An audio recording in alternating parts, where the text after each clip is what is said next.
Hey everyone, welcome back! So far we've talked about what oral histories are, where they're important, how to find people to talk to, and what kind of technology that you're probably going to use when you record them. Today I'm going to be giving you some advice on how to conduct interviews, from how to make the most of your technology to how to guide the conversation in such a way that you get the information you need.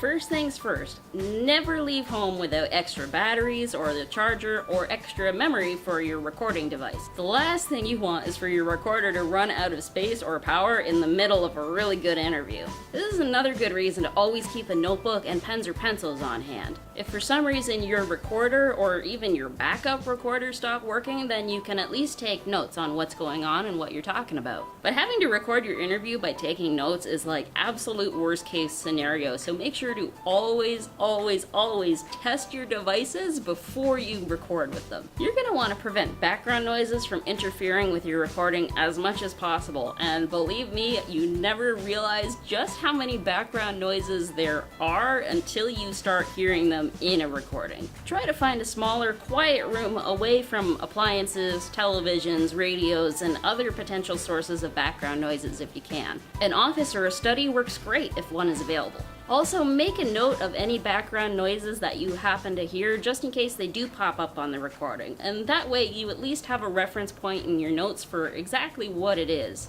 Put your recorder on a table or similar surface between you and your informant, but maybe a little closer to your informant, and speak clearly so that your recording device picks up your questions. Your informant should be able to speak pretty normally and still be easy to hear on the recording. Now, when you're talking to your friends or your family, you probably like to make certain noises to indicate that you're listening to them. Things like, yeah, uh-huh, right, yep, noises like that. But your recording device is going to pick up those sounds during an interview, so it's better to just stay quiet, try not to make those noises at all, and show that you're listening to your informant by just nodding and making regular eye contact. Trust me, it's gonna be weird enough to have to listen to yourself talking in your own recordings without having to also hear yourself go every few seconds. Plus, it'll give you cleaner audio to work with later on. And like I said last time, just remember that some recording devices will actually stop after like 15 to 25 minutes or so, so make sure to keep an eye on how long you've been recording in case you need to hit the record button again. Moving on now from your devices to the actual interview.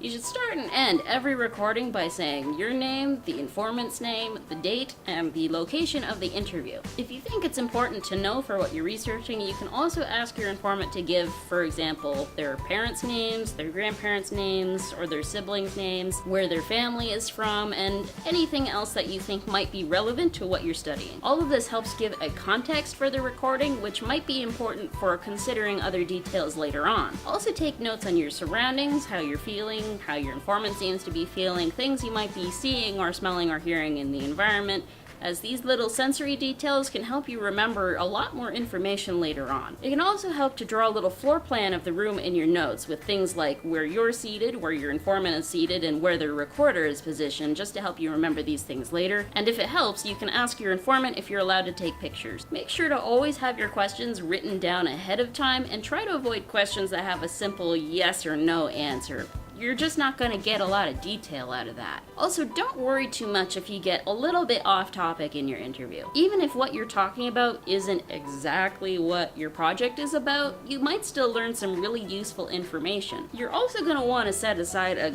good chunk of time for your interview, say like a block of 2 to 3 hours. Now, you definitely don't have to use all of that time, but it really helps prevent you from having to rush things and gives you lots of time to tell stories and ask questions and take breaks if that's needed. Now, a lot of people get understandably nervous when they're being recorded, especially if they don't know you very well or if they've never been recorded before. So setting aside a couple of hours gives you plenty of time to really get comfortable with each other and get to know each other and get used to having the recorder there in front of you. You could probably break the ice to start with by cracking a joke, asking about their families, or even maybe asking them to tell a particular story that you happen to know they're really good at telling. Now, I bet you're thinking that this is going to be hard to remember to do all of this at once. And it is. Fieldwork is just one of those things you really have to practice to get properly good at. That said, if you're allowed to bring someone along with you to help you, you totally should. Another person can help you keep track of your devices while you're focused on interviewing, and they might even think of questions that you didn't even think to ask. So if you're allowed to invite a buddy along to help you, do it. And that's all I've got for you today. I really hope these tips help you make your interviews run at least a little bit more smoothly. Special thanks to the Labrador Institute and the Labrador Historical Society for sponsoring these videos, and I'll see you in the next video where we're going to talk about the importance of ethical practices in recording oral history. This stuff is really important, so you're not going to want to miss it. Thanks again for watching, and I'll see you next time.